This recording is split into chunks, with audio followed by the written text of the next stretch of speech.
E aí, pessoal, tudo bem? Eu sou Renato Sapiro, advogado de formação, esportista nas horas vagas e pai da Olivia, que é minha grande paixão. Sou sócio fundador da Sapiro Associados, uma consultoria focada em recrutamento jurídico e compliance, e sócio e cofundador da Reinvent Legal, uma escola de negócios voltada para o mercado jurídico, e este é o Retalks, um raio-x do mercado jurídico. Sejam muito bem-vindos. Este é um podcast leve e informal, onde falaremos com os principais personagens deste meio sobre carreira, tendências e curiosidades. Este é um podcast quinzenal, então já sabe, temos um encontro marcado segunda sim, segunda não.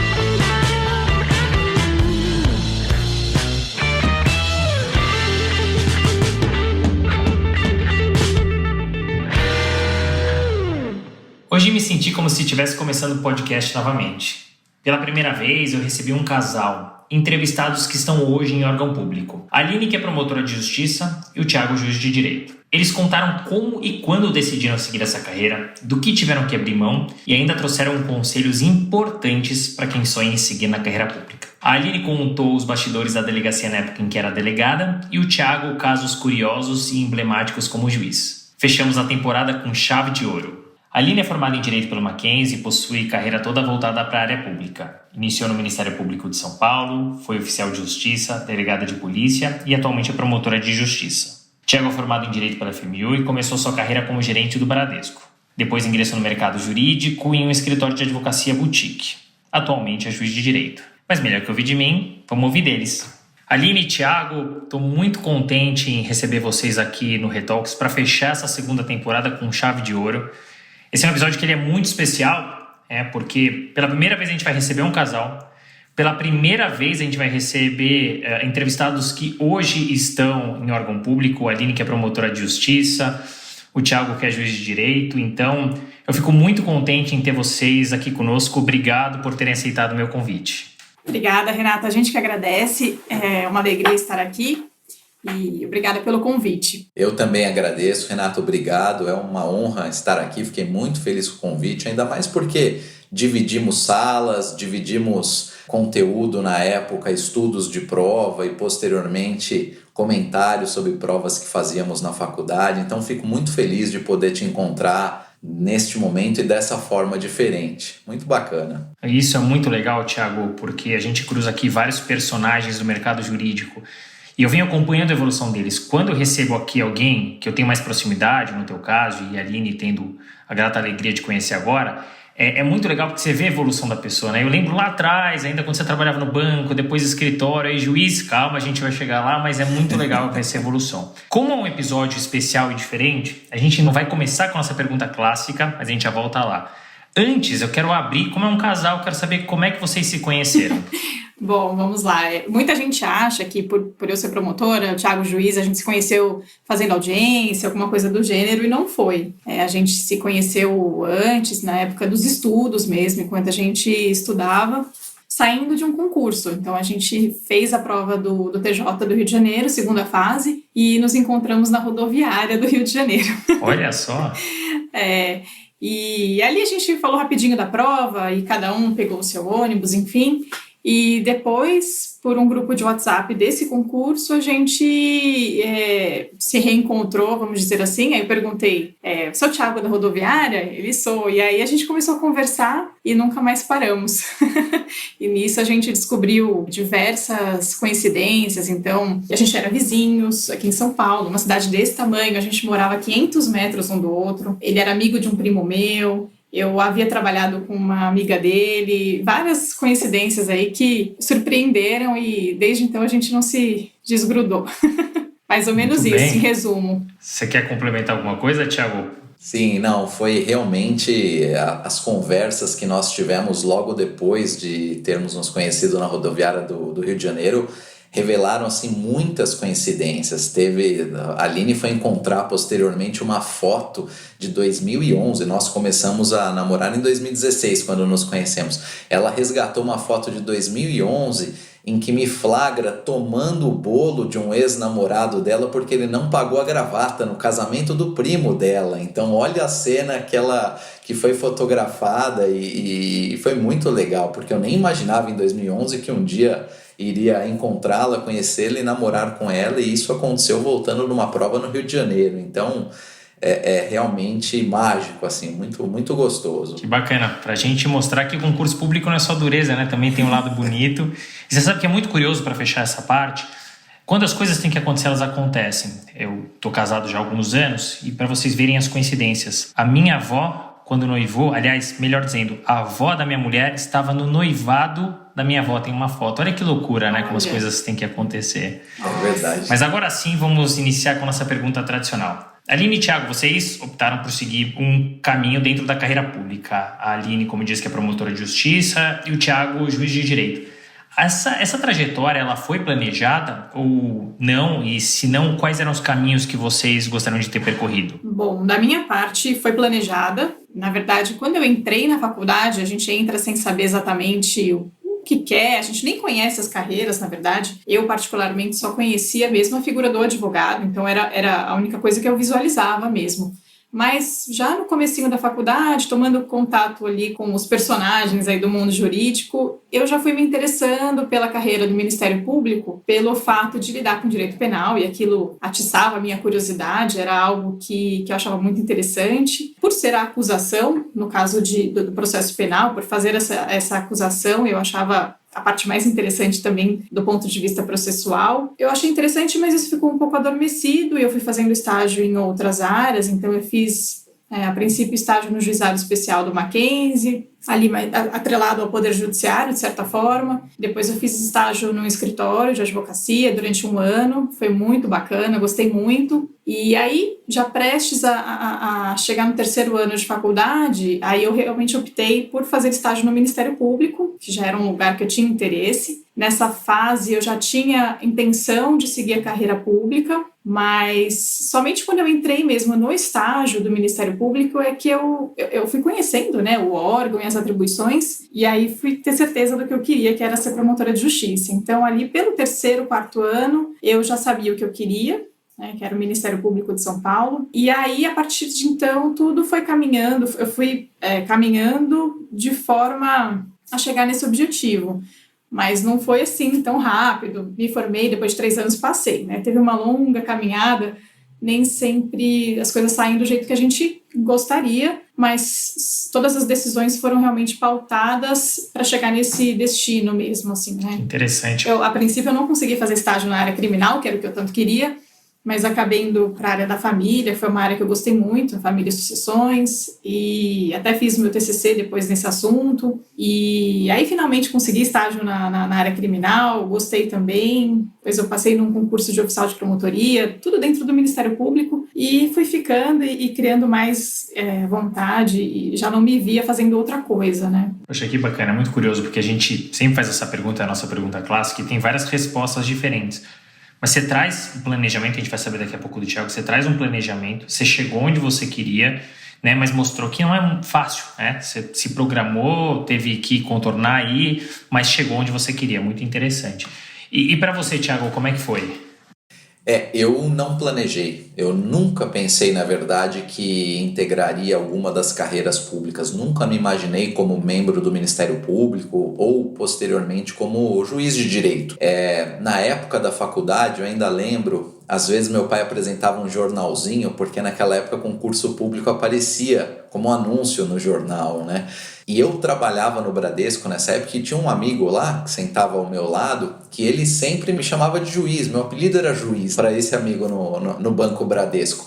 Só que eu nunca me imaginei como juiz, eu sempre me imaginei como advogado e sendo advogado sempre. E então eu concluí a faculdade, deixei o Bradesco e fui advogar. Foi uma das decisões aí, um dos pontos de inflexão na minha vida, e foi uma decisão, eu diria, a primeira decisão mais importante que eu tomei na minha vida. E quando eu advoguei, eu fiquei em 1 ano em um escritório e em seguida 5 praticamente em um escritório boutique de direito empresarial e societário. E aprendi muito, muito, muito. Só que ao longo dessa caminhada, eu percebi que não era talvez aquilo que me enchesse de alegria, que me trazia felicidade. Eu não sentia plenitude na advocacia. E isso é uma questão muito interna, né? Muito pessoal. E eu passei a pensar, o que será que então vai me trazer alegria? E de repente, eu lembro como se fosse ontem, assim, dia 7 de janeiro de 2014, eu falei, eu quero ser juiz, eu vou começar a estudar para magistratura. E continuei não me planejando, porque eu não planejei, mas você tem certeza, vai deixar mesmo o escritório? Não, eu decidi e no dia seguinte, ou 2, 3 dias depois, eu conversei com o meu, na época era sócio, e falei, olha, eu não quero mais advogar, eu vou deixar o escritório porque eu quero seguir a carreira pública, eu quero me tornar magistrado. E passei a estudar incessantemente, e daquele momento, de janeiro de 2014 até abril de 2015, eu segui dividindo a minha atenção entre o escritório e os estudos para concurso. Até que, também em função de reserva financeira que eu tinha conseguido fazer, eu comuniquei meu sócio e falei, vou deixar o escritório. E deixei mesmo, essa foi a segunda decisão mais importante que eu tomei na minha vida. Deixei o escritório e passei a estudar para a magistratura. E então fui prestando alguns concursos, foram 10 no total, sendo que eu passei no 9º e no 10º. O 9º foi o Ministério Público de São Paulo e o 10º aqui o Tribunal de Justiça de São Paulo. E quando eu olho para trás, eu falo, nossa, quando que eu imaginei em algum momento antes da faculdade ou ao longo da faculdade que um dia eu me tornaria juiz? Nunca. E isso é muito bacana, porque a vida ela traz surpresas muito positivas, né?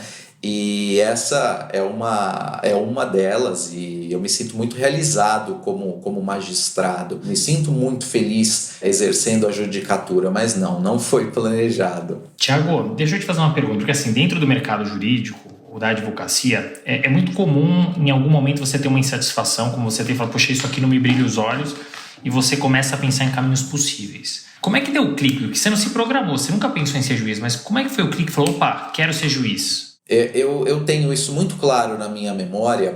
Nós trabalhamos em um caso, Renato, muito emblemático. Uma mãe perdeu a guarda do filho na região de Múrcia, na Espanha. Ela perdeu a guarda. E o pai dessa criança morava no Brasil e o avô dessa criança era cliente do escritório. E veio ao escritório e falou, pelo amor de Deus, a minha neta está em um abrigo na região de Múrcia.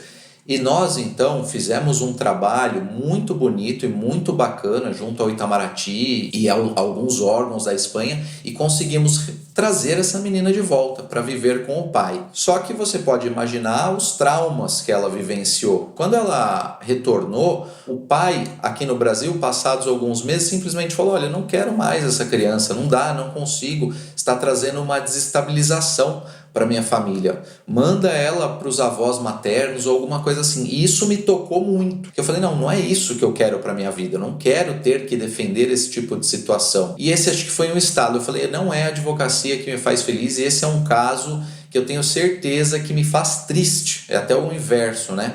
E o escritório assumiu o caso e defendeu de uma forma que eu não concordava. Então esse foi o estalo que deu na minha mente, que eu falei, não quero seguir na advocacia. Poxa, interessante. É bacana ver que a gente tem vários caminhos possíveis, mas não é dentro do mercado jurídico, mas não é fácil decidir. Então, bacana ouvir essa história desse estalo, né? E que bom que deu certo. A gente, enfim, em carreira pública a gente pensa logo em concurso público. Definitivamente não é fácil passar, a gente tem que abrir mão de muita coisa. Você contou, Tiago, do teu momento no escritório, quando você decidiu, um pouco tempo depois você saiu da estrutura. A Aline, me corrija se eu estiver errado, ela era delegada de polícia, seguiu e continua estudando. Como é que você fez, Aline, para conciliar estudo e a profissão? Até hoje eu não sei, viu? É uma pergunta assim, que eu me faço até hoje, porque foi bem difícil, né? Na verdade, eu acho que deu certo porque não foi tanto tempo. Assim, fazendo um breve resumo, eu me formei no final de 2010, trabalhei como oficial de promotoria até 2013, mas aquilo não gerava atividade jurídica, eu não conseguia estudar porque era um lugar bem longe da minha casa e aquilo foi me deixando... Eu gostava muito, mas foi me deixando insatisfeita porque eu tinha outros projetos, enfim. E aí acabei juntando dinheiro, me programando para pedir exoneração, para me dedicar integralmente ao estudo, né? E nesse período eu fui aprovada num concurso de escrevente no Tribunal de Justiça, então eu pensei, bom, qualquer coisa, eu tenho um emprego garantido, vamos dizer assim, né? Financeiramente eu consigo me resolver depois. E aí tomei essa decisão de pedir exoneração no final de 2013, e aí comecei a estudar. E foi uma decisão que foi difícil por um lado, mas foi muito, muito boa, porque era o que eu queria, né? Eu estava muito feliz de poder fazer isso, e antes eu não podia fazer por conta da parte financeira, né? Eu fui me dedicar aos estudos muito feliz, muito empolgada, muito confiante, e nesse período tinha o concurso de delegado de polícia em vista, né? Prestes a ser autorizado, e estudei focando nesse concurso a princípio, né? O Ministério Público exige 3 anos de atividade jurídica. Nessa época, delegado de polícia exigia 2. Então, de qualquer forma, eu fui advogar ali, auxiliando algum colega, ou então pegando alguns casos de família, algumas coisas bem pontuais. Eu conseguia ter uma renda pequena para custear os estudos e também ter atividade jurídica. E aí, assim, a gente pensa que vai lá, estuda, passa na prova, é aprovado, é chamado, trabalha e pronto, né? E estudar para concurso, a gente fica na mão, realmente, dos fatores externos, numa proporção, assim, muito grande. Eu fiz a minha parte, eu estudei muito, fui passando nas provas para delegado de polícia, que é um cargo que eu me interessava muito, que até hoje eu acho uma carreira maravilhosa, linda, com muitas dificuldades, né, assim, aqui em São Paulo especialmente, mas é uma carreira que me encantava de alguma forma. Então eu fui fazendo as provas, passei, mas assim, o concurso de repente estagnou, né? Eu fui aprovada na prova oral em 2015, maio, chegou 2016, nada. Então, assim, a gente não, sequer o concurso era finalizado, né? E isso vai gerando uma angústia, enfim, são altos e baixos, né, nessa fase de concursos, e aí a gente precisa realmente ficar firme, né? A gente é muito empolgado no começo, mas chega um momento que a gente vai desanimando, que a gente precisa realmente colocar o nosso sonho acima de tudo para não desanimar. E aí eu só fui chamada no cargo de delegada de polícia em maio de 2017. Então, demorou muito. Nesse meio tempo, eu continuei estudando e aí já realmente focando o Ministério Público, que era o meu objetivo final, né? Vamos dizer assim. Esse momento foi importante para ganhar uma base muito boa, porque depois, como delegada de polícia, realmente trabalhando, né? Qualquer um que trabalha integral, ele acaba não tendo tantas horas por dia à disposição do estudo. E então, quando eu passei a assumir o cargo de delegada, a minha quantidade de horas de estudo diminuiu muito, né? A qualidade também, por conta do cansaço, mas eu tinha uma base boa, né? Nesse período anterior em que eu vinha estudando. Muitas provas que a gente vai fazendo, muitas reprovações que a gente vai levando também, isso tudo ajuda a preparar a nossa mente, nosso espírito para os desafios aí. E foi um período de 1 ano, trabalhando como delegada e estudando para o concurso do Ministério Público, né? O concurso do Ministério Público demora muito para sair, então, assim, a cada 2 anos, enfim. E justo na hora que eu fui nomeada para delegada, algo que estava demorando também muito, justo nessa hora saiu o concurso do MP, então tive que lidar com essa situação, estudando 2 horas de manhã. Quando eu chegava na Cadepol, eu chegava 2 horas mais cedo para estudar. Depois eu saía de lá, ia para a biblioteca da USP, estudava mais. Sábado e domingo estudava o dia inteiro, quanto eu aguentasse. Tive que reduzir um pouco assim, a parte de doutrina. Ia fazendo mais uma revisão e muito treino.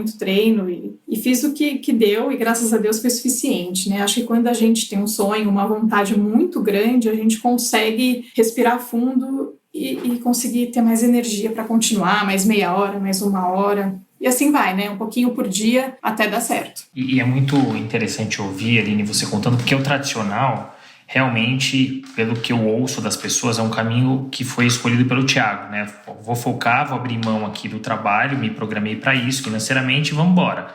E você dedica horas e horas de estudo, e ainda assim é difícil, porque você falou, tem os fatores externos, às vezes passa, não chama, e quando é que vai chamar, e você fica naquele limbo. Então é interessante ver como é que você conciliou as coisas. Thiago, como foi essa experiência para você, né? Como você se organizou hoje, que você, enfim, fala muito no teu Instagram, quem quiser seguir, o @Thiago Zampieri, certo? O Thiago dá muitas dicas de estudo, né? Dá direcionamentos muito importantes. Como foi para você essa experiência?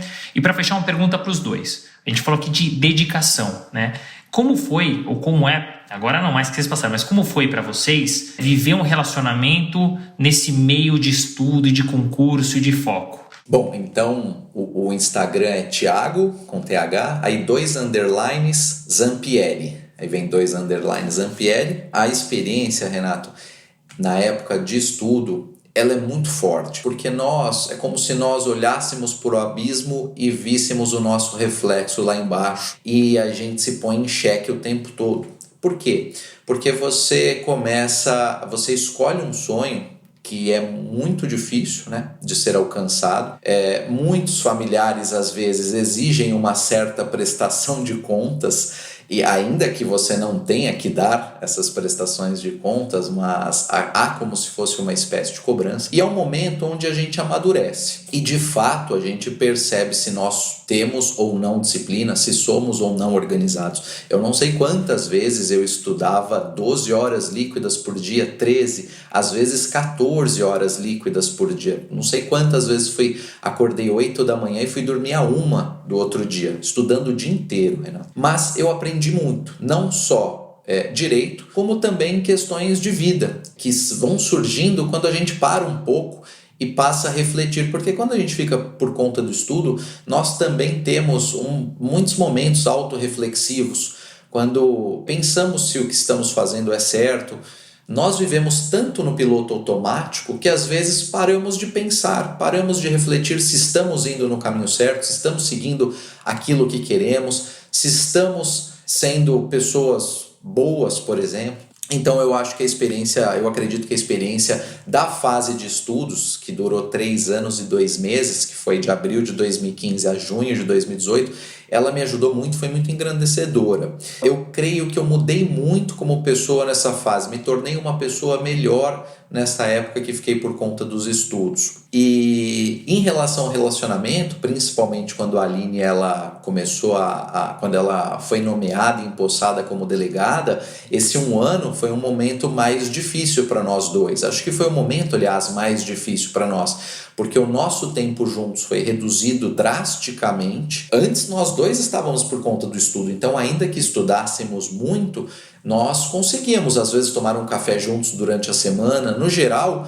a gente se via de fim de semana, mas às vezes conseguíamos ir na academia juntos durante a semana, e isso acabou. Então nós passamos a nos ver muito pouco, era basicamente sábado à noite e um pouco domingo. E até foi a fase mais difícil para mim, Renato, porque a minha, na época, era noiva, estava trabalhando e quase pouco me via, e eu, por outro lado, precisava seguir e continuar estudando o dia inteiro. Foi um dos momentos, do ponto de vista psicológico, mais difícil que eu já enfrentei na minha vida. Ter força para acordar todo dia, ir dormir tarde, seguir estudando. E por mais que a Aline sempre tentasse ao máximo ser presente, brota às vezes na gente um medo de repente, além de não ser aprovado, medo de perder a namorada, a noiva, porque ela já tinha, querendo ou não, sido aprovada em um bom concurso. Vem uma insegurança. É inegável, mas eu consegui me esforçar, me dedicar. A Aline também sempre dentro das possibilidades estava presente, mas esse momento ele foi bastante complexo assim na minha vida. Eu até às vezes falo, estudar para concurso é um leão que você vai matando todos os dias, mas tem período que é emocionalmente difícil. E para você, Aline, como é que foi? Para mim, acabou assim, eu não sentia esse peso, porque de alguma forma eu estava, assim, foi a época da Cadepol, né? Então, a época da Cadepol era o dia inteiro dentro da academia de polícia, era aula, era um monte de atividades, né? E a gente tinha que tirar nota boa para depois conseguir escolher um lugar perto de casa, algum lugar melhor para trabalhar. Então, tinha essa questão. Então, de alguma forma, a minha atenção estava muito nisso. Então, o peso que o Thiago sentiu, eu não senti. Mas, de uma forma geral, eu achei ótimo encontrar o Thiago. A gente sempre na mesma fase de estudos. E tirando essa parte, essa fase, a gente estava sempre muito juntos, porque a gente vivia a mesma situação, os dois estudando para concursos de áreas semelhantes. Os dois haviam saído dos trabalhos e a gente morava super perto.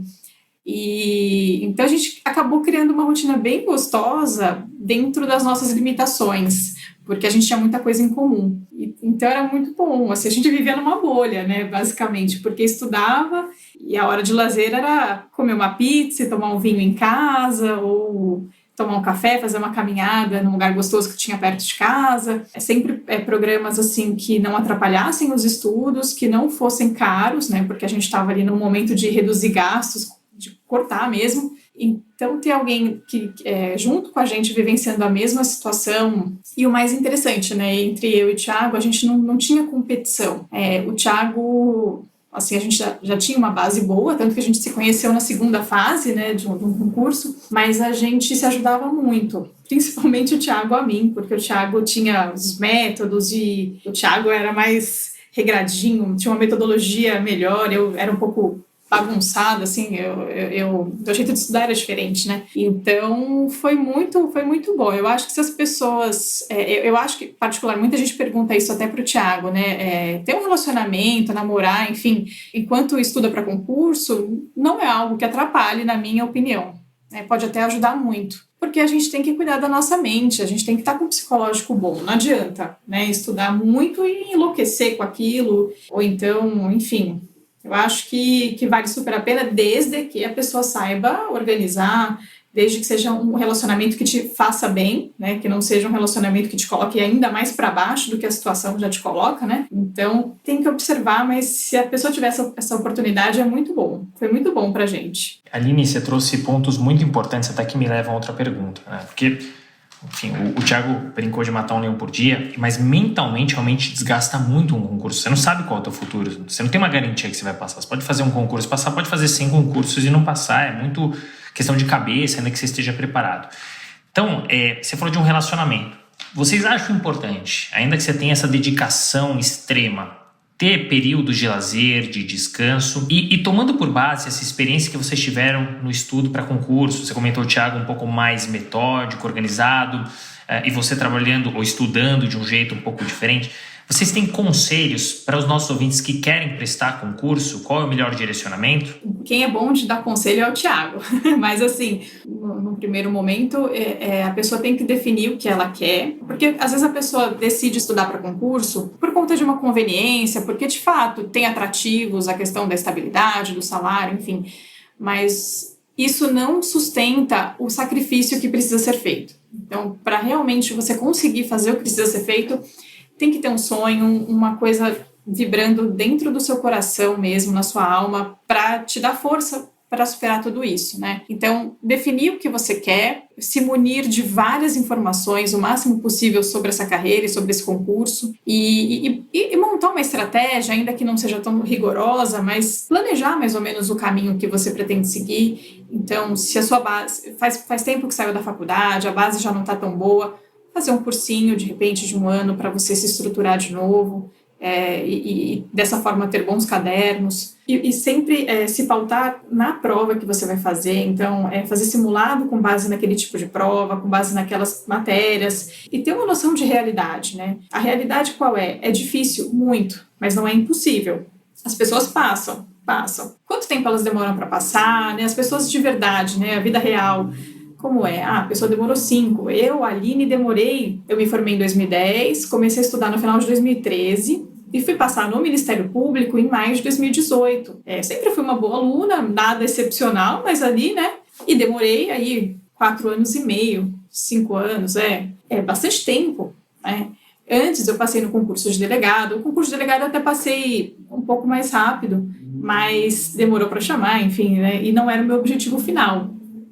Então, eu acho que basicamente é isso. E sempre fazer simulado, né? O simulado te mostra as suas falhas, os seus pontos fracos, e não ter medo de enfrentar o ponto fraco, porque a gente vai fazer... A minha primeira prova para o MP, eu fiquei 19 pontos abaixo do corte. Eu ia começar a estudar ali naquele momento, era muito.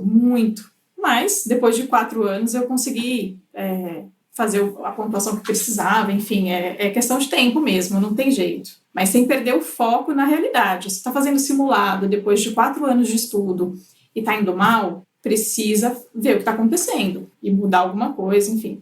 A primeira pergunta eu já nem lembro. Se puder repetir? Se é importante ter um pouco de lazer. É importante. Bem, assim, o que eu pensava, né? Naquela fase que não tem nenhuma prova em vista, enfim, que você você acaba ficando num ritmo mais tranquilo, menos denso de estudos. Então, eu acho que nessa fase, de repente para mim, né? Talvez o Thiago fale diferente, mas eu achava que se você tivesse oportunidade de ir, era bacana. Eu até viajei algumas vezes, mas agora, o que eu acho importante é no momento em que a sua prova tem previsão para sair, no momento em que tem um edital, tem uma prova marcada, aí realmente eu cortava tudo. Aí não dava para viajar, não dava para fazer nada no final de semana. Aí é como se ligasse o turbo mesmo de um carro. Agora vai. Então eu diferenciava esses dois momentos para não correr riscos, né? Muito bem. E você, Thiago? Como a Aline bem colocou, um bom conselheiro. Ela sempre com palavras gentis. Na verdade, eu penso um pouco diferente da Aline. Por quê? Porque, como eu disse, eu prestei ao todo 10 concursos. Então, eu fiz concurso no Rio Grande do Sul, eu fiz concurso no Paraná mais de uma vez, fiz concurso no Rio de Janeiro. Em Minas, só não fui fazer porque a prova foi no mesmo dia de uma prova que ocorreria no Paraná. Então, sempre tinha alguma prova aberta. Então, eu acho que momentos de lazer eles são importantes, só que se você decide estudar para concurso, eles têm que ser poucos. Ao meu ver, os momentos de lazer são pequenos, Renato. Teve ano, por exemplo, que eu não estudei no ano todo apenas 9 dias, espaçados. Não é que eu saí de férias por 9 dias. Então, se a pessoa cansar, se ela fala, estou esgotado, eu preciso descansar alguns dias, ótimo, vá e descanse e retome assim que possível. Mas se a pessoa consegue seguir na rotina de estudos, siga. Claro que, às vezes, parar ali 3 dias no ano novo, por exemplo, ou algo semelhante, não tem problema. Só que a gente tem que tomar muito cuidado, porque só na minha prova, por exemplo, na época foram 20.300 pessoas. O concurso seguinte ao meu, 24 mil inscritos. Então a concorrência, ela tem subido cada vez mais. Então a pessoa também tem que fazer mais do que os seus concorrentes, porque são 24 mil inscritos para 60, 80 aprovados. Então eu sou a favor do momento de lazer, mas com muita moderação, com muita cautela. Eu tentava, por exemplo, fazer do meu sábado à noite e do domingo, do almoço em diante, os meus momentos de lazer.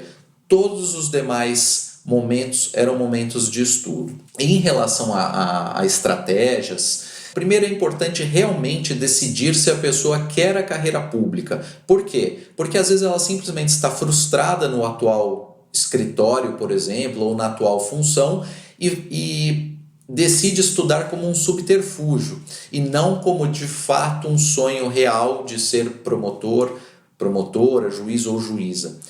Superado este pensamento, esta etapa, você precisa decidir qual carreira você quer, porque tem carreiras como, por exemplo, nós ouvimos o seu podcast, né, do Thiago, que é sócio do Matos Filho, ele era procurador do Estado. Quem estuda para a magistratura tem muita dificuldade de estudar para uma procuradoria ou para o Ministério Público, porque são carreiras muito distintas. Se você amplia demais o seu leque, você acaba perdendo o foco. Então, carreiras estaduais como o Ministério Público, magistratura combinam, mas carreiras estaduais com federal já não combinam, dificulta. É impossível passar em ambos? Não, não é. Conheci pessoas, mas o que já é extremamente difícil, você potencializa, você eleva o grau de dificuldade. Então esse é o segundo ponto, tentar entender qual carreira quer e não fugir, não perder o foco com carreiras que não combinam entre si. Superado isso, a pessoa precisa saber se ela consegue ficar por conta do estudo. Se conseguir, é o melhor caminho, porque você terá mais tempo para estudar. Se não for possível ficar por conta do estudo, é necessário que ela estude pelo menos, Renato, umas 5 horas por dia de segunda a sexta, mais umas 5 horas no sábado e umas 3 horas no domingo para ser aprovado em concurso de envergadura como é o Ministério Público ou a magistratura, sem prejuízo de repente não estudar um domingo, descansar ou ter algum compromisso no sábado e não conseguir. É necessário que tenha uma consistência nesses dias de estudo. E aí, um último ponto que eu acho fundamental é ter um plano de estudos. E o que precisa ter nesse plano de estudos? A leitura de lei seca, a leitura de súmulas e informativos de jurisprudência, a leitura de sinopses, doutrinas e cadernos, revisões e também a realização de simulados. Você congloba isso em um plano de estudos e então você já estará na frente de muita gente que passa a estudar e estuda sem qualquer planejamento, sem qualquer cronograma. A Aline, por exemplo, ela não seguia o mesmo planejamento de estudos que eu, mas ela tinha uma organização dela, ela entendia as matérias mais importantes, dividia corretamente seu tempo de estudo. Aliás, a Aline era até melhor que eu era bom para seguir o planejamento, mas para montar um planejamento a Aline sempre foi melhor do que eu. Eu creio que essas são alguns conselhos aí que já dá um bom norte para quem decide a carreira pública. Tiago, você trouxe pontos muito relevantes. Você trouxe a questão da organização, você trouxe a questão do foco, mas mais do que tudo, você trouxe a questão do propósito. Porque se você, como você utilizou o termo subterfúgio, se for um jeito de escapar da tua rotina, do que você faz atualmente, não vai funcionar. Porque não é fácil passar em concurso, demanda tempo, dedicação, foco, demanda abrir mão de muita coisa. Se não é o que você quer, se é só uma escapatória, se é só uma saída, em algum momento você vai tropeçar, enfim, você vai cansar e aí vai ser muito mais difícil você retornar à tua atividade, né? E aí você falou de foco e eu tenho uma pergunta para você, Tiago. Você falou, olha, eu queria ser juiz, mas você prestou outros concursos, tanto que você passou no mesmo concurso da Aline para o Ministério Público. O porquê disso? A ideia era se preparar ou eventualmente seguir um caminho diferente? A ideia era mais me preparar, porque a rodagem de provas, principalmente, quando eu digo rodagem de provas, é a submissão a concurso público, a realização de provas, principalmente de concursos que têm pontos semelhantes, te traz muita experiência. Uma dica boba aqui, simples na verdade: se você tem a oportunidade, Renato, de sentar numa carteira colada na parede e no último lugar, no lugar lá atrás da sala, você tem mais segurança na hora de realizar um gabarito. Quantas já não foram as vezes que eu vi pessoas um pouco estabanadas, esbarrando em mesas, quando o candidato estava ali justamente assinando um gabarito? E uma questão às vezes te tira do concurso. Se você preenche algo errado ou rasura um gabarito, você simplesmente está eliminado. E como que eu percebi isso? Com a rodagem de provas.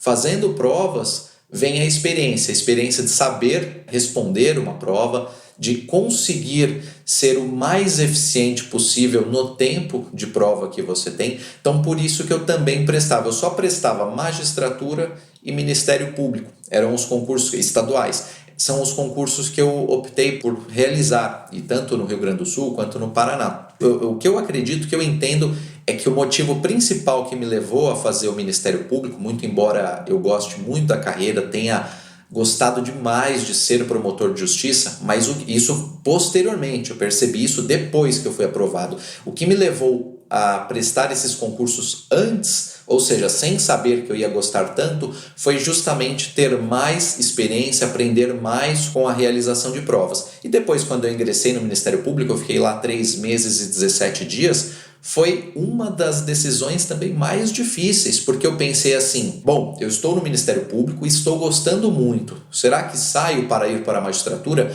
Era meu sonho, mas e se de repente não gosto do meu dia a dia de trabalho? E se de repente não é tudo aquilo que eu acreditava ser? Me gerou um bom tempo ali, fiquei bastante angustiado, com dificuldade de decidir, mas eu falei assim: bom, eu decidi começar a estudar para ser juiz, então vou seguir essa minha intuição, esse meu feeling, e deixei o Ministério Público. Mas o motivo principal de fazer os dois é, além da ampliação, né, do próprio leque, é o aprendizado com a realização de provas. Interessante, até para trazer, exemplificar para as pessoas, né? E vocês citaram o Thiago Sombra, sócio do Matos Filho, que inicialmente seguiu a carreira pública como procurador do Estado, abriu mão, né? Decidiu pela exoneração e seguiu para a iniciativa privada, ou voltou para a iniciativa privada. E esse movimento, ele não é incomum, né? A gente tem 2 exemplos mais clássicos, do ex-juiz Sérgio Moro e do Dallagnol, mas a gente vê muita gente fazendo esse movimento. A que vocês atribuem esse tipo de movimento? E ainda que vocês tenham planejado seguir na carreira pública, vocês se visualizam, vocês pensam em algum momento retornar para a carreira privada? Bom, com relação a esse movimento, eu particularmente, imagino que isso ocorra mais em razão...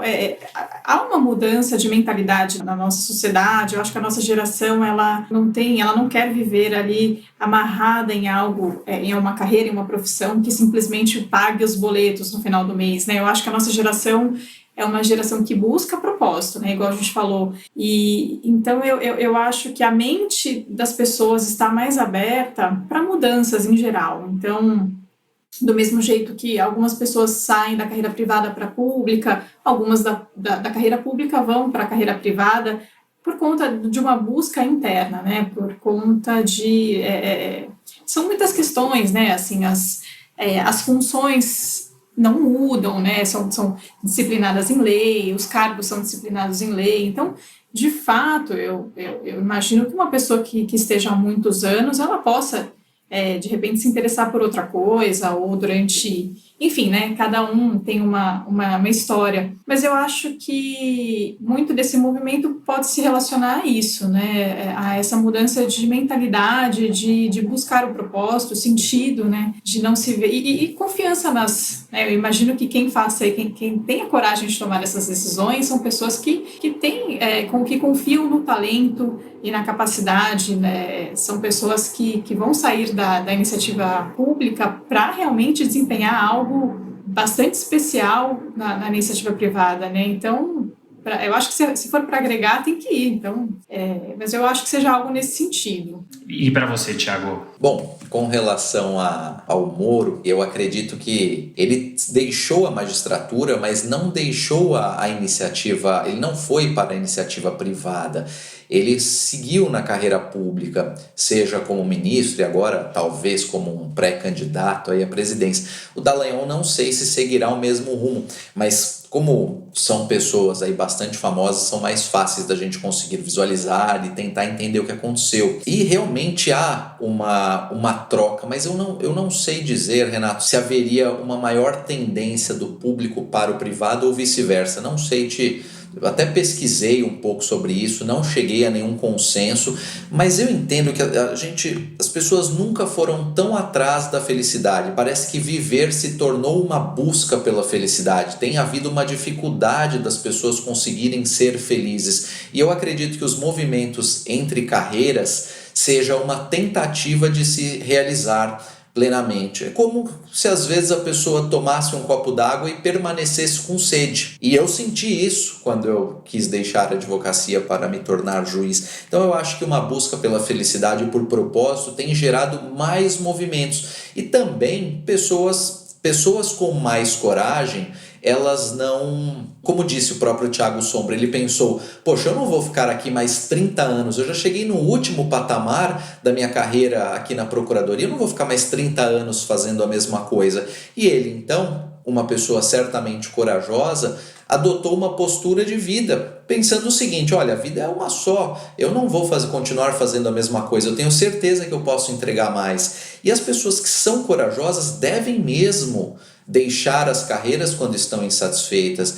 E eu já falei isso algumas vezes para servidores, às vezes, do Tribunal de Justiça. Você não pode seguir como servidor ou membros ou funcionários do Ministério Público. Você não deve seguir na carreira só porque você receberá o seu salário, seu vencimento, seu subsídio no mês seguinte. Se isso não está te fazendo feliz, trace um plano, crie uma estratégia para que você possa fazer outra coisa. E eu acho que a gente tem visto mais histórias de sucesso nesse sentido, de pessoas que deixam uma zona de conforto e, por consequência, a própria infelicidade para buscar alçar voos mais altos. A magistratura, por exemplo, nós temos uma carreira, né? Nós podemos nos tornar juiz substituto, depois juiz de direito de entrância inicial, intermediária, final, e depois podemos alçar ao tribunal para nos tornarmos desembargadores. A carreira, ela, apesar de ser mais lenta, ela tem um plano, só que às vezes nós estamos diante de cargos públicos que não. Então a pessoa, do momento que ela ingressa como funcionário do Estado até o momento da sua aposentadoria, ela fará basicamente a mesma coisa.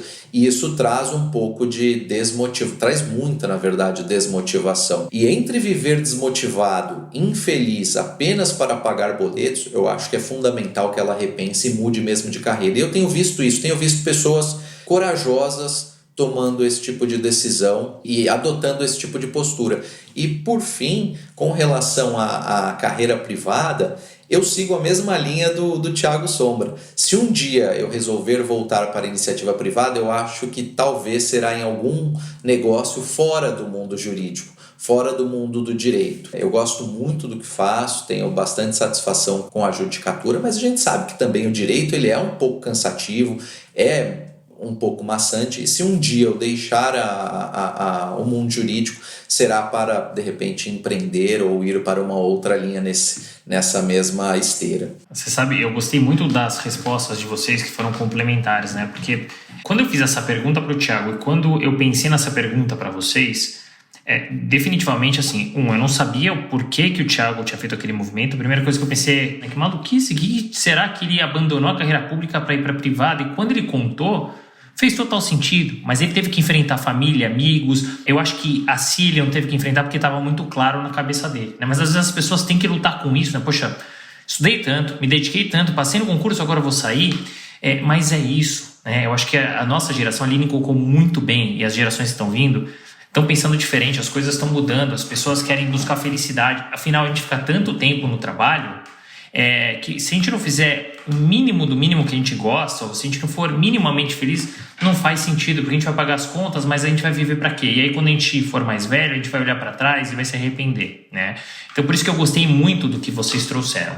Para fechar esse campo de carreira, no momento que vocês estudaram, que vocês passaram, vocês chegaram e atingiram o objetivo de vocês.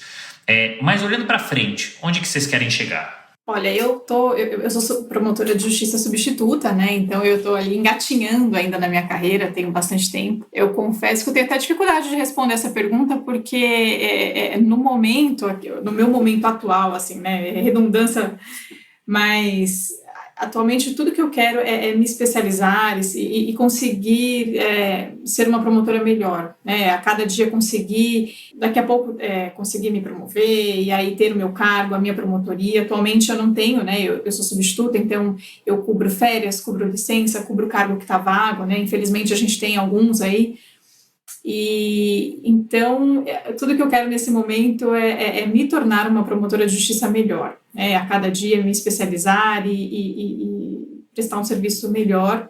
Com relação até à questão de voltar aí para a iniciativa privada, eu não vislumbro essa possibilidade. Eu acho que eventualmente talvez uma área que eu acho interessante é dar aulas mesmo, assim, mas não em cursinho para concurso, mas em faculdade, para ter aquele contato com o pessoal novinho que está aprendendo, que ainda não tem conhecimento. Eu acho que é algo que a gente, com as nossas carreiras e com as nossas vivências, a gente conseguiria trazer bastante coisa, uma visão interessante para quem está na graduação. Eu acho que isso seria ali algo que eu acho interessante e penso, quem sabe um dia, né? Mas esse dia um pouquinho distante. E talvez aí, acho que a gente tem ali alguma coisa que a gente pensa em conjunto, né, Thiago? Acho que se você quiser falar, né, eu já acabei falando dessa resposta, mas alguma coisa voltada à área de educação, né? Eu entendo, Renato, que nós temos uma falha muito grande no nosso sistema educacional. Não ingressei ainda aqui na questão de faculdades de direito, de cursos superiores de direito. Me refiro mesmo ao ensino no Brasil.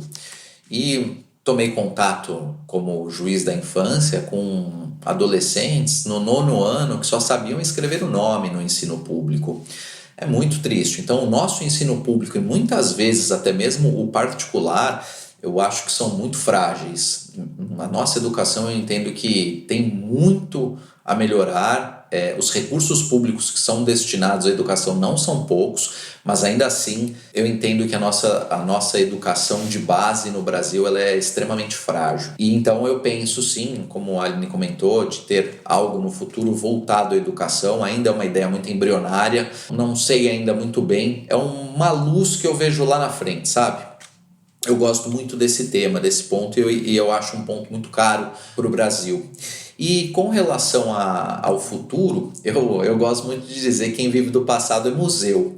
E a aprovação em 2 concursos públicos foram momentos únicos, especiais, distintos e ímpares na minha vida. Só que eles aconteceram em 2018, em junho e outubro. E o que mais eu quero? E tem muitas coisas que eu quero. Eu quero me tornar um profissional do direito melhor, eu quero estudar mais, eu tenho estudado, eu tenho estudado um pouco mais sobre LGPD e tudo que envolve o tratamento de dados. Eu acho um tema muito interessante. Eu gosto demais também de estruturas societárias que envolvem a criação de holdings, gosto muito desse tema, então pretendo me especializar e estudar mais esses temas. E na carreira, com relação à carreira, me tornar juiz de entrância intermediária, final e até desembargador, eu ainda tenho um pouco de dúvida, ainda não fechei isso na minha cabeça. Eu acabei de me promover, né? Me tornei juiz de direito há praticamente um mês na comarca de Santa Rita do Passa Quatro, ali da circunscrição de Pirassununga, então ainda é um pouco cedo para eu decidir se eu quero progredir mais rápido na carreira e me tornar desembargador ou não. Mas uma coisa que eu quero muito é ser uma pessoa mais icônica em alguns ramos do direito, estudar mais, me tornar mais referência, de repente até escrever, mas ainda preciso estudar e me dedicar muito aos estudos até que eu possa escrever um livro efetivamente. Mas eu pretendo enveredar bastante ainda para a área acadêmica também, em complemento à área da judicatura. Muito bem. Gente, vocês seguiram carreiras que geram muita curiosidade, né? Eu tô falando a Aline primeiro como delegada, agora como promotora, o Thiago como juiz. Vocês têm alguma história, algum caso emblemático que vocês possam nos contar, que vocês tenham vivenciado nesses cargos? Bom, na polícia a gente... cada dia é um dia cheio de causos aí, né? Na polícia, acho que o que mais chama atenção para quem é de fora são as ocorrências em que a gente sai da delegacia e vai fazer ali o que a gente chama de local de crime. Então, normalmente, principalmente crimes ali de homicídio, a gente vai até o local para já levantar ali os elementos, para ver o que tem de prova, até para visualizar ali a posição do corpo, enfim. É claro que a perícia vai, né, também, faz o laudo, mas é importante que a autoridade policial vá também. Então, eu acho que são, assim, as ocorrências que mais chamam a atenção e talvez as que gerem mais curiosidade, né? Então, eu fiquei pouco tempo na polícia, né? E nesse tempo que eu fiquei em plantão policial noturno, então eu trabalhava durante a noite ou final de semana, numa escala, né? E também depois eu fiquei alguns meses numa delegacia de defesa da mulher. Também são experiências completamente diferentes dentro do mesmo órgão. E nessa primeira delegacia de plantão, eu tive que ir ali em alguns locais de crime. Então, assim, infelizmente a figura do feminicídio a gente encontra com uma certa frequência. Eu tive que ir em locais de crime onde a gente visualiza ali a vítima morta, todo aquele cenário. A gente realmente lembra o porquê que a gente tem que estudar tanto medicina legal para entrar no concurso, né? Porque a gente tem que avaliar o cenário. E eu não trabalhei em lugares bonitos, eram lugares bem carentes, bem precários. Então, esses locais de crime eram locais, além de muito afastados, eram locais assim em que a gente percebe que o Estado tem dificuldade realmente de se impor em determinadas regiões. A vida das pessoas assim é completamente diferente do que a gente está acostumado, do que a gente imagina. E aí, assim, alguns locais que não é exatamente de crime, não são de crime propriamente, mas a gente também precisa, né? Então, a região que eu trabalhei era próxima de duas represas. Então, encontro de cadáver, enfim, né? Um deles foi uma criança, foi uma situação ali que a gente fica, não tem como, a gente é ser humano, né? A gente não perde. É importante que a gente que a gente mantenha essa sensibilidade dentro da gente, até para o atendimento das pessoas, né? O delegado de polícia, ele precisa atender as pessoas, ele precisa ouvir a vítima, ouvir as testemunhas, então a gente tem que ter muito cuidado nesse atendimento das pessoas, né? A ocorrência de roubo e tráfico eram as mais comuns ali, mas eu tive também uma ocorrência de estupro. Teve um momento que teve um primeiro estupro no ônibus, né, em que foi veiculado na mídia, e posteriormente surgiram outras ocorrências em outros lugares, né? Eu tive uma ocorrência semelhante em que a menina, assim, de uns 19, 20 anos, super novinha, estava indo para a faculdade no ônibus, e aí um senhor começou ali a esfregar ali as partes íntimas dela, e ela ficou constrangida até que ele deu um tapa nela e ela caiu. Isso dentro do ônibus, o ônibus cheio de gente. E essa ocorrência foi uma ocorrência bem complexa, porque muita gente foi ouvida, né? Eu não firmei um posicionamento desde o início, então até eu ouvi todo mundo realmente chegar na conclusão de que era estupro, não era uma contravenção penal qualquer, né? Porque na época tinha uma contravenção que deixava ali uma certa dúvida se era um, se era outro, né? Era tudo ou nada, né? Ou é estupro ou era uma contravenção penal. E pelo fato de ter a violência, tinha testemunha, então realmente eu fiz o flagrante de estupro. E esse senhor, ele apanhou muito dos populares, enfim, foi algo que deu bastante trabalho. E no final da ocorrência, né, do dia, da madrugada, foi uma ocorrência bem trabalhosa, para ouvir todo mundo. No final da madrugada chegou a esposa desse senhor na delegacia, querendo saber, olha, o que aconteceu? Meu marido não voltou para casa, e falaram que ele está aqui, mas o que aconteceu? E os policiais, todos homens, né, eles não sabiam o que dizer e falaram, não, doutora, conversa com ela, explica aí. Aí eu tive que explicar para a mulher que o marido dela estava preso por estupro no ônibus, né, assim, foi uma situação bem delicada.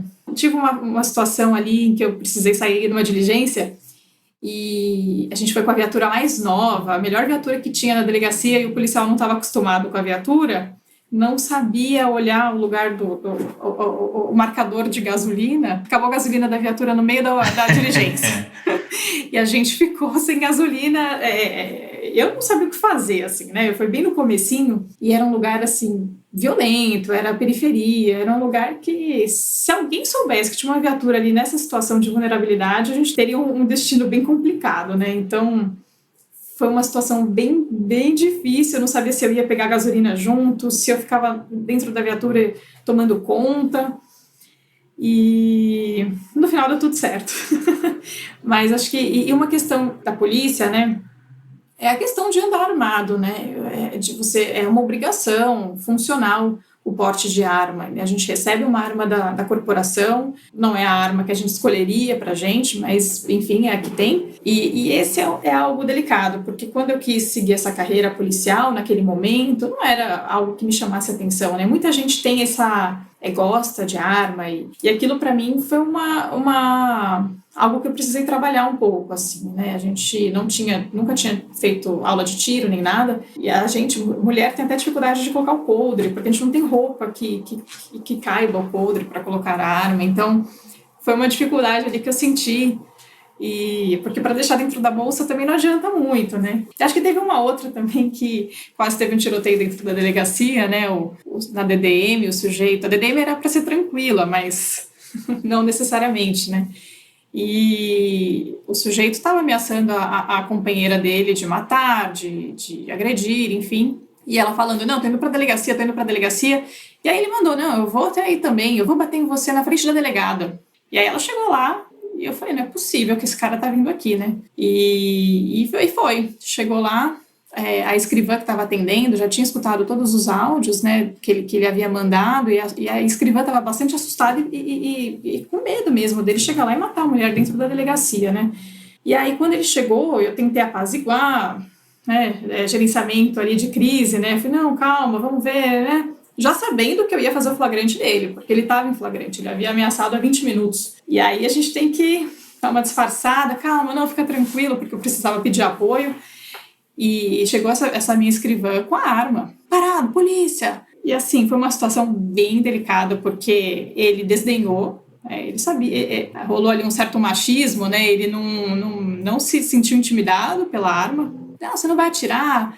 Foi bem delicado, assim. E era um lugar pequeno, se tivesse um disparo ali poderia ser fatal, mas a gente foi contornando, deu tudo certo, ele foi preso. E, infelizmente, assim, uma dificuldade que a gente encontra nesse tipo de caso, a gente precisa do fortalecimento da vítima, né? Então a gente faz o nosso trabalho, mas muitas vezes a vítima se encontra numa situação ali em que ela acaba voltando o relacionamento, né? Nesse caso aconteceu isso, a gente fez o flagrante, pediu a medida protetiva, mas infelizmente ela retomou o relacionamento, né? E depois eu não sei qual foi o destino, mas esse é um ponto bastante delicado do trabalho. Mas acho que foi isso. Se a gente começar a falar, a gente não para. Não, Aline, eu adoro essas histórias. E os ouvintes também, né? Muito bacana. Sempre que eu vou entrevistar alguém da área criminal, e agora a primeira vez em órgão público, meu sogro e minha mulher pedem bastidores. Eu falei, tá bom, vamos de bastidores. Então, essas histórias são as histórias ricas, os bastidores, claro que tristes, né? Mas é o dia a dia. Muito obrigado. E você, Thiago, alguma história emblemática?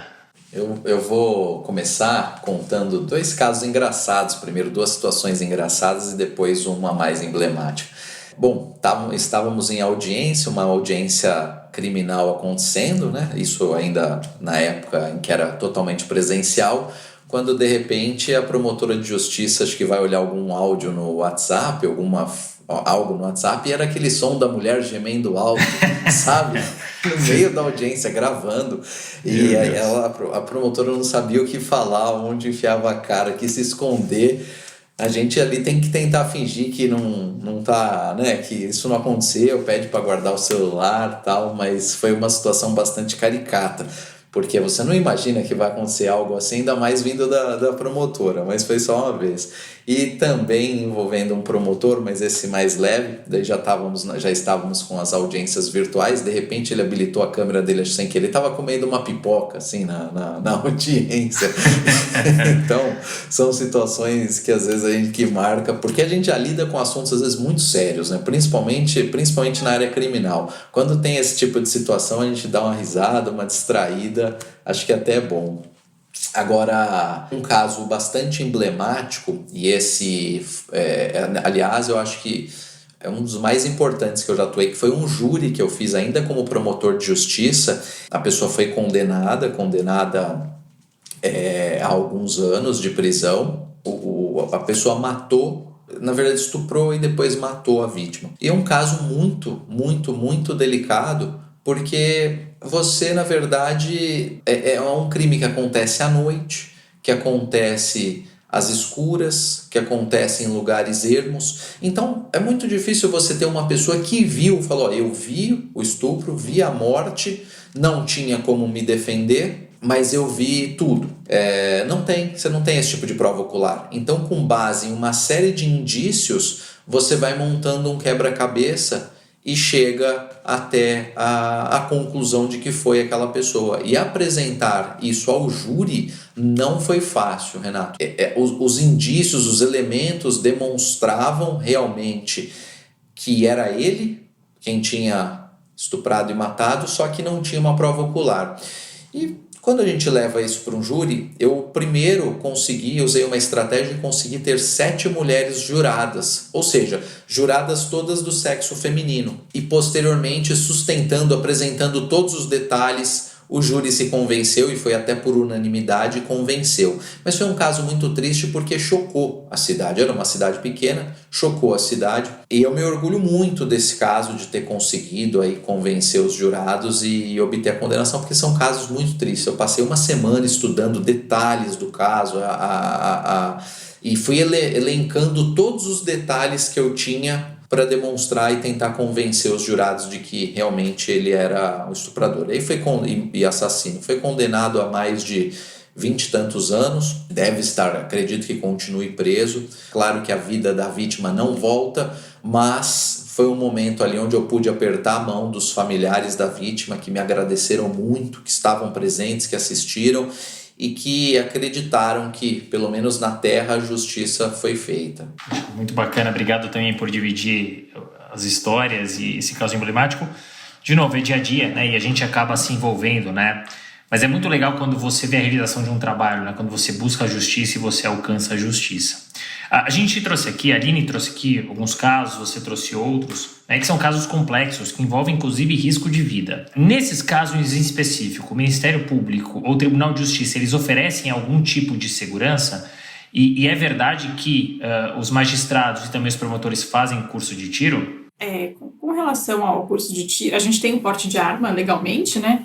Mas a gente não recebe a arma do órgão, fica a critério de cada um pela questão da necessidade que sentir, enfim. E não há curso obrigatório de tiro. Então, alguns colegas do Ministério Público fizeram, assim que entraram, muita gente fez curso de tiro, mais particular, por conta própria e de acordo com o interesse de cada um. Eu não fiz, porque eu já havia feito na polícia, né? A gente faz curso de tiro bastante, tanto pistola quanto revólver, então não vi necessidade. E essa questão de andar armado é muito particular, né? Arma de fogo é um assunto que é interessante, que gera uma curiosidade muito grande. Muitas pessoas têm essa vontade de andar armado, mas é uma responsabilidade muito grande, né? Não é simplesmente comprar uma arma, ter autorização e sair andando com ela. Precisa fazer curso a vida inteira, né? Se a pessoa quer andar armada, eu acho que se ela cumprir os requisitos, enfim, né? A questão legal depende de cada um.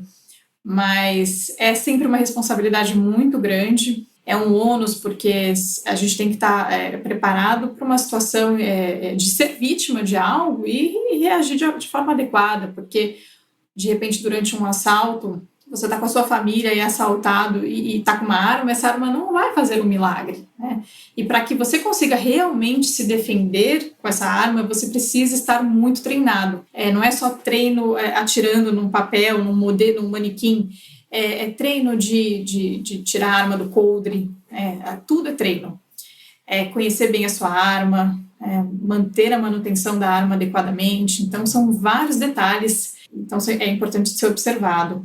No Ministério Público, assim como na magistratura, tem a assessoria de segurança, né? Então, quando a pessoa tem algum problema, ela aciona esse serviço, mas em casos pontuais, né? Não para o dia a dia, não para realmente quando a pessoa demonstra que está correndo perigo, né? Acho que é assim, né, Thiago, na magistratura também. Sim, nós não temos, Renato, segurança privada ou particular, ainda que estejamos diante de casos complexos ou perigosos, casos criminais mais perigosos, se bem que a improbidade administrativa às vezes pode até ser mais perigosa do que um processo criminal. Nós não contamos com uma segurança privada ou particular, nós temos a assessoria de segurança dos nossos órgãos, que conta com chefes da Polícia Militar, da Polícia Civil, dentre outros órgãos. Nós podemos contar também com a própria polícia, aliás, devemos contar com a própria polícia militar local. Então, a própria polícia militar da cidade, às vezes, que o promotor ou que o juiz está, pode prestar esse auxílio, essa assessoria, essa segurança a mais. Isso em situações pontuais, como disse a Aline, se realmente haver algum tipo de risco concreto à vida. O que a gente percebe, e até pelas mortes que já aconteceram de juízes e promotores, é que talvez tenha havido uma perseguição pessoal. Então, eu já decidi alguns casos do PCC, já julguei alguns membros do PCC, condenei com penas elevadíssimas de mais de 40 anos, já os recebi em sala de audiência quando eu presidia audiências, estive numa sala de audiência com mais de 11 réus, sendo alguns integrantes do PCC, policiais armados com fuzis, então é um momento bastante ali delicado. Mas o que eu percebo é que se não há um tipo de perseguição pessoal, se cada um faz o seu trabalho, ou seja, se o juiz ele faz o trabalho dele com base na lei, na Constituição, nos princípios, não costuma haver nenhum tipo de problema. Eu sempre tratava as pessoas de forma polida, educada, porque eu acho que é o mínimo. Não me importa, a pessoa ela é traficante, ela é o crime que for, eu a trato com educação, porque ali no caso eu não sou eu, Thiago, sou eu, juiz de direito. Então é isso que o Poder Judiciário espera, o tratamento com urbanidade de todos. E me parece que quando há algum tipo de perseguição pessoal é que surgem os maiores problemas, e aí a assessoria de segurança ela entra em cena. Nós dois temos porte de arma, aliás, a nossa própria carteira funcional já é um porte de arma. Eu não tenho arma, não tenho interesse por ter arma, pelo menos não no momento, nunca senti necessidade.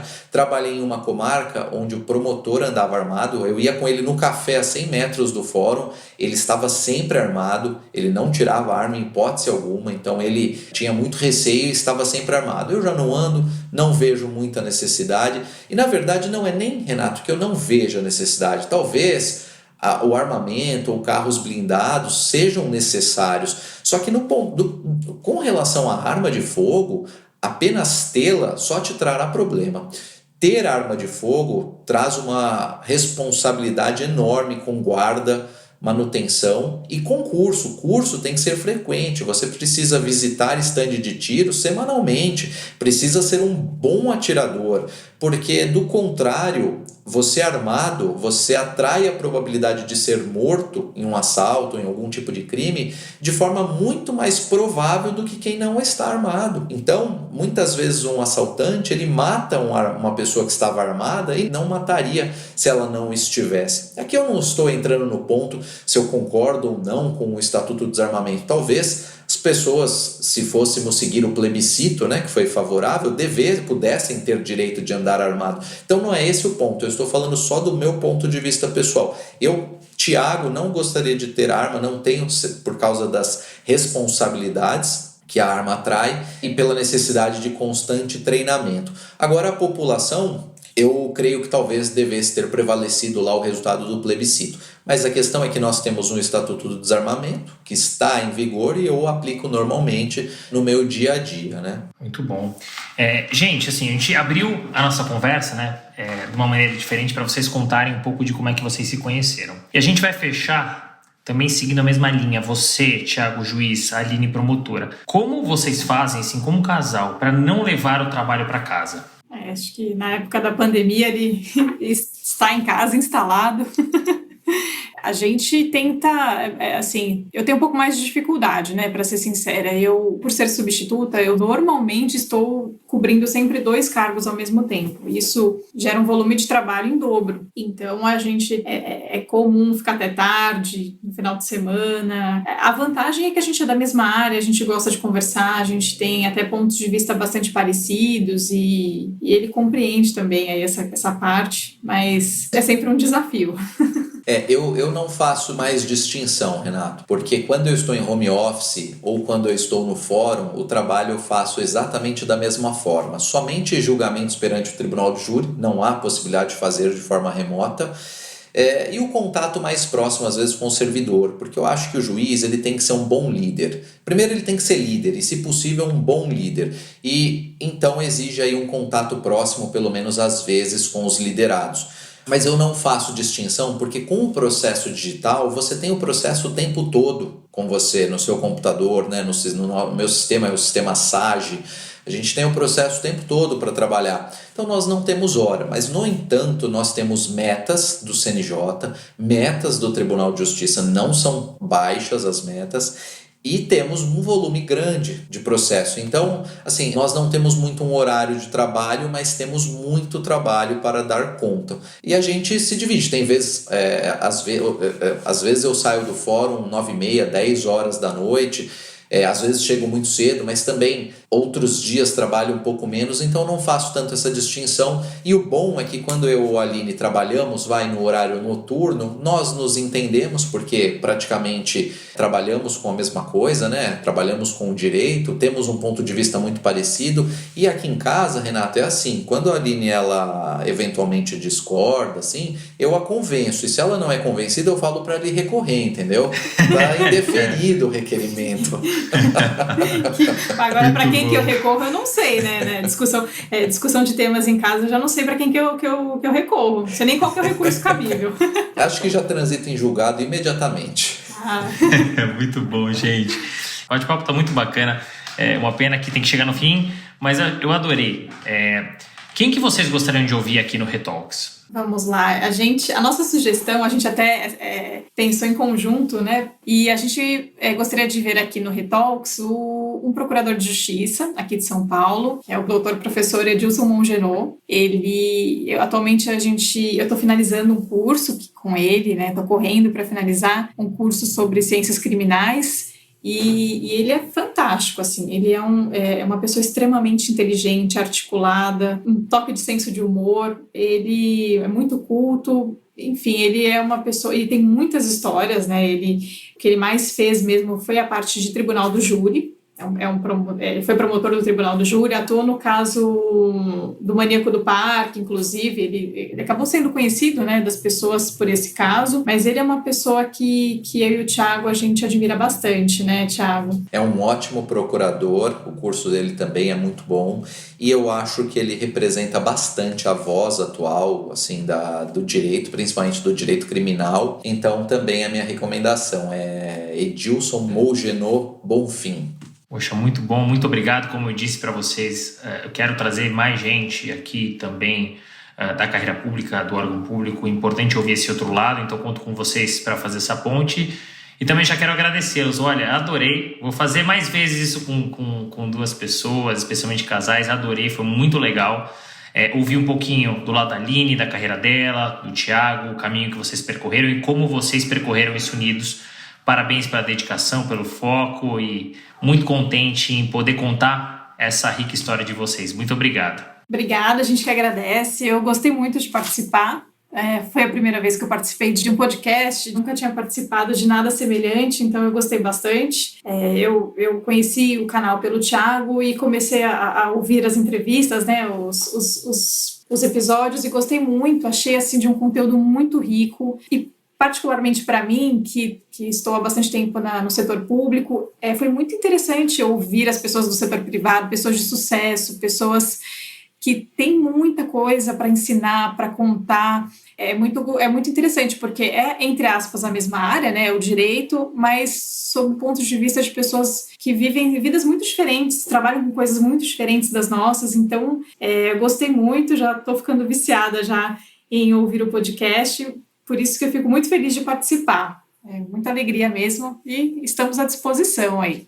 Obrigada. Eu faço das palavras da Aline as minhas, mas eu quero acrescentar, Renato, primeiramente, eu quero te dar parabéns. Parabéns pelo podcast, parabéns pelo lugar que você chegou, por toda a sua história de vida, história de sucesso, muito bacana, a própria Sapiro Associados. Eu lembro de nós na faculdade, eu sempre percebia, a gente percebe algumas pessoas que têm uma vontade de crescer, que têm uma vontade de fazer mais, de ser diferente, de ter sucesso, e você é uma dessas pessoas, sempre demonstrou isso, continua demonstrando.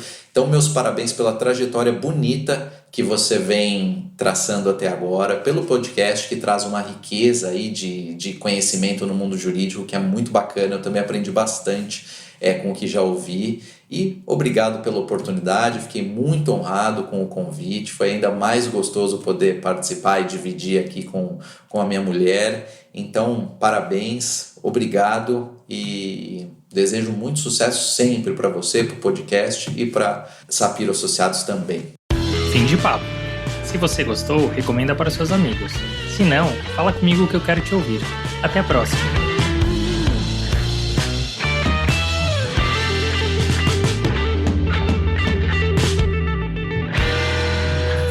Uma produção, voz e conteúdo.